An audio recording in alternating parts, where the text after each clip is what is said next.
नमस्कार दोस्तों, कार्तिक माह महात्म कथा 5वां अध्याय। ओम नमो भगवते वासुदेवाय। राजा पृथु बोले, हे नारद जी, आपने कार्तिक मास में स्नान का फल कहा। अब अन्य मासों में विधि पूर्वक स्नान करने की विधि, नियम और उद्यापन की विधि भी बतलाइए। देव ऋषि नारद ने कहा, हे राजन, आप भगवान विष्णु के अंश से उत्पन्न हुए हैं, अतः यह बात आपको ज्ञात ही है। फिर भी आपको यथाचित विधान बतलाता हूँ। आश्विन माह में शुक्ल पक्ष की एकादशी से कार्तिक के व्रत करने चाहिए।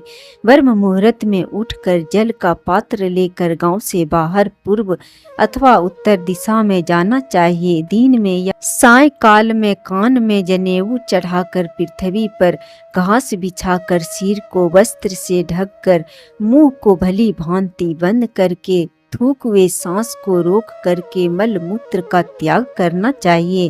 तत्पश्चात मिट्टी वे जल से भली भांति अपने गुप्त अंगों को धोना चाहिए। उसके बाद जो मनुष्य मुख शुद्धि नहीं करता उसे किसी भी मंत्र का फल प्राप्त नहीं होता है। अतः दांत और जीभ को पूर्ण रूप से शुद्ध करना चाहिए और निम्नलिखित मंत्र का उच्चारण करते हुए दातून तोड़नी चाहिए। हे वनस्पतिये, आप मुझे आयु, कीर्ति, तेज, प्रज्ञा, पशु संपत्ति, महाज्ञान, बुद्धि और विद्या प्रदान करो। इस प्रकार उच्चारण करके वृक्ष से 12 अंगुल की दातून लें। दूध वाले वृक्षों से दातून नहीं करनी चाहिए।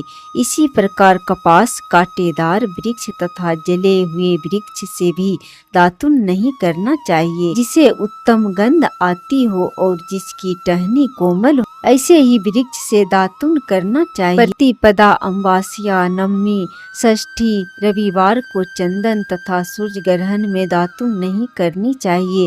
तत्पश्चात भली भांति स्नान करके फूल, माला, चंदन और पान आदि पूजा की सामग्री लेकर प्रसन्न चित्त हुए भक्ति पूर्वक शिवालय में जाकर सभी देवी देवताओं की अर्घ, आचमन आदि वस्तुओं से पृथक पृथक पूजा करके प्रार्थना एवं प्रणाम करना चाहिए। फिर भक्तों के स्वर में स्वर मिलाकर श्री हरि का कीर्तन करना चाहिए। मंदिर में जो गायक भगवान श्री हरि का कीर्तन करने आए हो उनका माला, चंदन, तांबूल आदि से पूजन करना चाहिए, क्योंकि देवालयों में भगवान विष्णु को अपने तपस्या, योग और दान द्वारा प्रसन्न करते थे। परंतु कलयुग में भगवत गुणगान को ही भगवान श्री हरि को प्रसन्न करने का एकमात्र साधन माना गया है।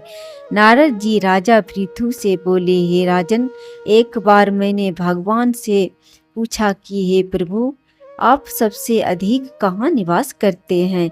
इसका उत्तर देते हुए भगवान ने कहा, हे नारद, मैं वैकुंठ या योगियों के हृदय में ही निवास नहीं करता, अपितु जहाँ मेरे भक्त मेरा कीर्तन करते हैं मैं वहाँ अवश्य निवास करता हूँ। जो मनुष्य चंदन, माला आदि से मेरे भक्तों का पूजन करते हैं उनसे मेरी ऐसी प्रीति होती है जैसी कि मेरे पूजन से भी नहीं हो सकती। नारद जी ने फिर कहा, शीरीष, धतूरा, गिरिजा, चमेली, केसर, कंदार और कटहल के फूलों व चावलों से भगवान विष्णु की पूजा नहीं करनी चाहिए। अड़हल, कंद, गिरीश, जूही, मालती और केवड़ा के पुष्पों से भगवान शंकर की पूजा नहीं करनी चाहिए।